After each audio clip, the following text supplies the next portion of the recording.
Uruyuki rw'urugabo ni ubwoko butandukanye bw'inzuki ziboneka mu muzinga. Ubwoko bw'inzuki zitwa drone. Izi zikaba zishinzwe guhuza ibitsina n'uruyuki rw'urwamikazi mu muzinga. Uru ruyuki rubaho imyaka myinshi yarwo rutegereje kuzakora igikorwa kimwe, guhuza ibitsina ubundi rugapfa. Ni nko kuba abagabo bo ku isi bategereza kuzahuza ibitsina n'umugore umwe ubundi iryo joro byabaye ubuzima bwabo bukarangiriraho. Mu muzinga w'inzuki bisaba ngo umwamikazi uruyuki muziruta izindi ruhuza ibitsina na rumwe muri ubu bwoko bw'inzuki zitwa drone, kandi uruyuki rw'urwamikazi biba bigombera kuba ari isugi. Ibyo kandi uru ruyuki rw'urwamikazi rugomba kuba rutava mu muzinga umwe n'ururubangurira. Uru ruyuki rwa drone mu busanzwe ntabwo rurumana, ntiruhiga ibiryo cyangwa se ngo zite ku muzinga nk'izindi. Icyo ziba zishinzwe ni ukubangurira uruyuki rw'urwamikazi ubundi ubuzima bwarwo bukaba burangiriye aho ngaho. Mu gihe cyo gukora ibi, inzuki za drone zimara iminsi myinshi zikura mu myaka, ndetse bikazisaba kuguruka zijya kwirundira ahantu hamwe runaka ahitwa Drone Congregation Areas DCA. Aha ni naho ziba zigomba gutegerereza uruyuki rw'urwamikazi ngo ruze barubangurire.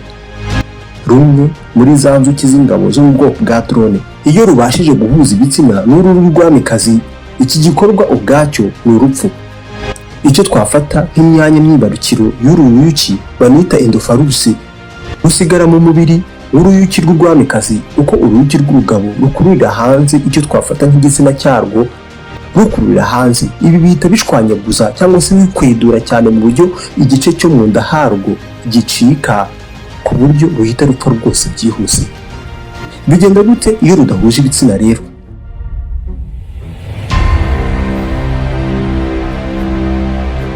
Uruyuki rwose mu za drone rutahuje ibitsina n'urwamikazi rero rugomba kuvanwa mu muzinga byihuse cyane, bigakorwa n'inzuki z'inkozi cyangwa se izitwa worker bee. Izi zishinzwe imirimo.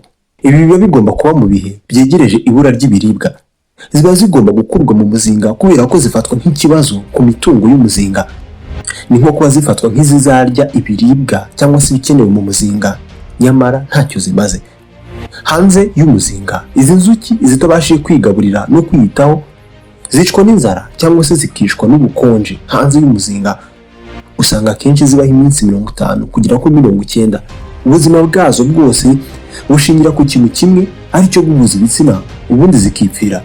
Ziba zigomba guhuza ibitsina n'uruyuki rw'urwamikazi ruva mu wundi muzinga kugira ngo zirinde amakosa mu muryango, nko kuba zivuka cyangwa se izivuka ku mwamikazi umwe zakwisanga ziri guhuza ibitsina n'uruyuki rwazibyaye.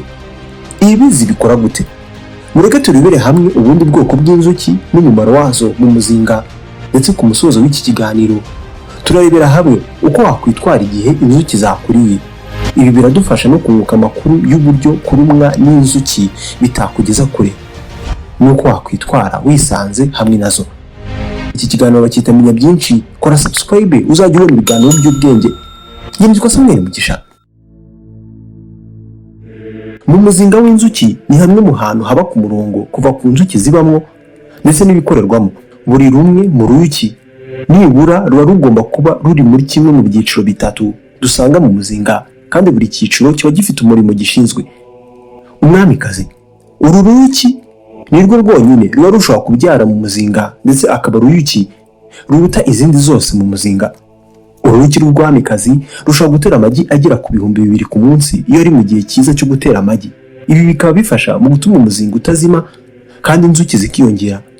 Uyu aba ari nyina w'umuzinga wose uko wakabaye. Uruyuki rw'urwamikazi rugaragara nk'uruyuki rurerure kuruta izindi kandi rukagira ku nda harwo hanyerera.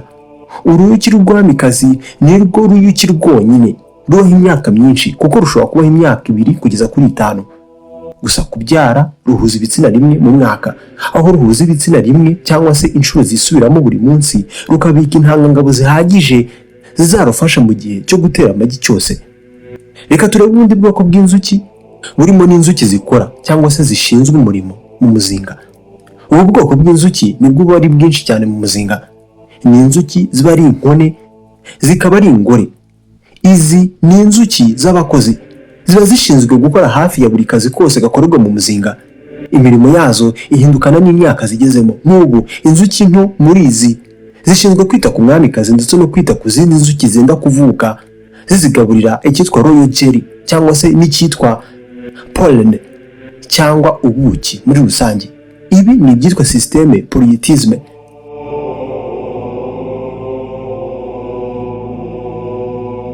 Haba izindi nzuki muri izi z'inkozi zikora akazi gatangaje kubi, zitwa inzuki z'inzu house bees. Izo zishinzwe gusukura n'amasuku mu muzinga ndetse zitanga umwuka mwiza mu muzinga, zikubita amababa yazo ku buryo bitanga umwuka mu muzinga, ndetse muri icyo gikorwa zibasha kuringaniza ubushyuhe bwo mu muzinga. Usibye inzuki z'abarinzi zishinzwe kurinda umuzinga ko wakwinjirwamo n'ibiturutse hanze, izi zigomba kuba ari nazo zikurya iyo wegereye cyangwa se iyo wegereye umuzinga. Mu muzinga habamo ubundi bwoko bw'inzuki nk'izishinzwe gukora ibishashara bibikwamo ubuki, ndetse n'izindi nzuki twakwita nk'abasaza bo mu muzinga foragers.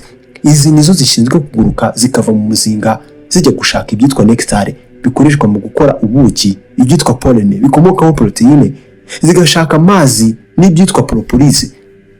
Ziba zishobora kubaho ibyumweru 6 byonyine kandi bigaterwa n'igihe. Mu gihe cy'izuba zipfa kare, naho mu mvura zikabaho amezi menshi.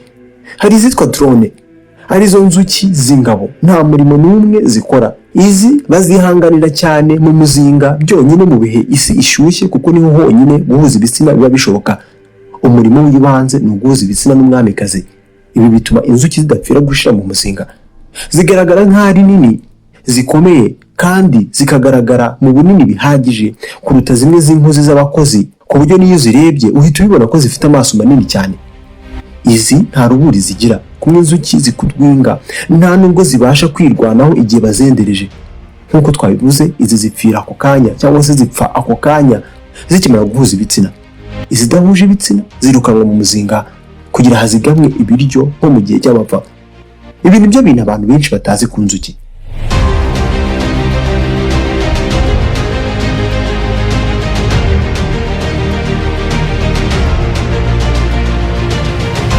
Buriya inzuki nyinshi nta nubwo ziba mu muzinga cyangwa se mu mizinga yazo byo guturamo. Umubare wazo muke wonyine niwo uba mu muzinga. Nyinshi mu bundi bwoko bw'inzuki usanga zibera mu butaka cyangwa se mu biti, aho zitera amagi ubundi zigasiga cyangwa se zigasigira ibiryo abana bazo hasi. Nta nubwo inzuki zose ziba zisa n'umuhondo cyangwa se umukara. Inzuki nyazo nyinshi ziza mu mabara menshi, harimo icyatsi gishashagirana, ubururu bwererutse, ndetse habamo n'iz'umukara. Inzuki zikora ubuki zifite ubushobozi bwo kugenzura ubushyuhe bw'umuzinga. Nko mu minsi y'ubushyuhe, inzuki z'inkozi ziba zishobora gukusanya amazi mu muzinga ubundi zikayahuha mu buryo busa n'ubupuriza mu muzinga, ku buryo ubushyuhe buhita bumanuka. Iyo birangiye zikubita amababa yazo vuba vuba cyane kandi byihuse, ubundi zikarema ibisa na systeme izana ubukonje mu nzu, ubundi ubushyuhe bukaba ku rwego rukwiye mu muzinga. Buriya inzuki zizi no kubyina. Inzuki zikora icyitwa wago dance, aho uruyuki rukora ubuki. Iyo rubonye ahantu hari ibyitwa nectar bikoreshwa mu gukora ubuki, ruhita rusubira mu muzinga byihuse, ubundi rugakora ubu bwoko bw'imbyino ku buryo aho rubyina rugenda rugira byerekeranye ugereranyije n'aho izuba riri, bikabwira izindi nzuki ngo ibyo kurya zirabivanahe.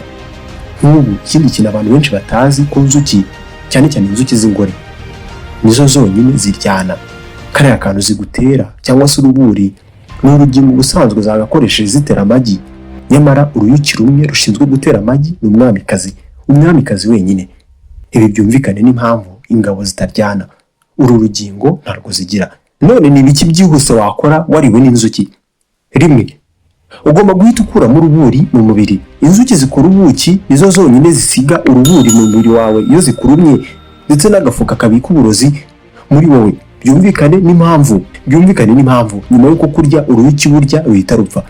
Agafuka k'uburozi kagumya gapakira uburozi mu mubiri wawe buri munota. Niyo mpamvu kugakuramo ari byiza. Ushobora gukoresha inzara cyangwa se hariya ku cyuma cyangwa se umushyo hadacyaye ukakavanamo. Ni byiza kwirinda kugakuramo usa n'ukanda kuko ibi byohereza uburozi bwinshi mu mubiri wawe, kukavanamo bikorwa usa n'uharura. Nibura ibi biba bigomba guhita bikorwa nk'ubufasha bwihuse. Ugomba guhita woza ahantu ukoresheje amazi meza n'isabuni ngo wirinde ko handura.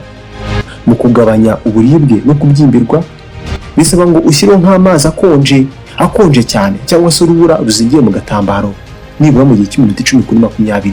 Hari ibishoboka ushobora no kunywa imiti igabanya uburibwe nka ibuprofene igufasha kutaribwa cyane cyangwa se ngo ubyimbirwe. Uretse ko hari n'igihe biba ari ngombwa cyane kwirukira kwa muganga.